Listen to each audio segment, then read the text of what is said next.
Hello friends, welcome to my channel Raji Kalyan 9488. పెసరపప్పు చారు ఎలా తయారు చేసుకోవాలో చూద్దాము. పెసరపప్పును ముందుగా నానబెట్టేసుకుని 1 అవర్ ముందుగా నానబెట్టేసుకోండి. అలాగే చింతపండు కూడా మనకి ఎంత కావాలో అంత హాట్ వాటర్ వేసుకొని నానబెట్టేసుకోండి. పెసరపప్పుని మనం కుక్కర్లో అయినా పెట్టుకోవచ్చు, లేదంటే ఇలాగైనా కూడా ఉడికించుకోవచ్చు. అది త్వరగానే ఉడికిపోతుంది. మనం నానబెట్టితే త్వరగా ఉడికిపోతుంది. ఉడకబెట్టేసి పక్కన పెట్టుకోండి. ఈలోపు వేరే గిన్నె తీసుకుని దాంట్లో ఆయిల్ వేసుకుని పోపు వేసేసుకోండి. ఇక్కడే మళ్ళీ పోపు మనం సపరేట్గా వేయకుండా పోపు వేసుకుని ఉల్లిపాయ పచ్చిమిర్చి కూడా వేసి అవి ఫ్రై అవనివ్వండి.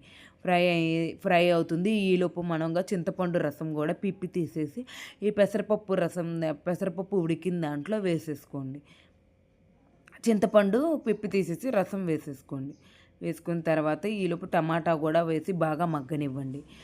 ఉల్లిపాయ టమాటా కూడా కొద్దిగా బాగా మగ్గిన తర్వాత ఇలాగ పెసరపప్పు ఉడికిన చింతపండు రసం కూడా వేసేసుకున్నాం కదా, దీంట్లోనే ఉప్పు కారం కూడా వేసి బాగా మిక్స్ చేయండి. బాగా మిక్స్ అయిన తర్వాత మనము ఉల్లిపాయ టమాటా మగ్గింది కదా, ఆ మగ్గిన దాంట్లో కూడా ఈ రసం అంతా పోసేసుకోండి. పెసరపప్పు మనకి ఈజీగానే ఉడికిపోతుందండి. పెసరపప్పు నానబెట్టాం కదా, త్వరగానే ఉడికిపోతుంది. ఇప్పుడు ఈ రెండు బాగా మిక్స్ చేసుకున్నామంటే మనకి కొద్దిగా ఒక మరుగు రానివ్వండి, మనకి పెసరపప్పు చారు రెడీ అయిపోతుంది. ఎండాకాలం చాలా చలవ చేస్తుందండి. కందిపప్పు బదులు మీరు పెసరపప్పే వాడండి.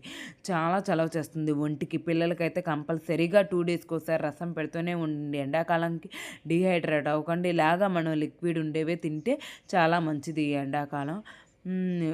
ఫ్రైలు అప్పుడు కూడా ఇలాగ రసం చేసుకోండి. టేస్ట్ అయితే చాలా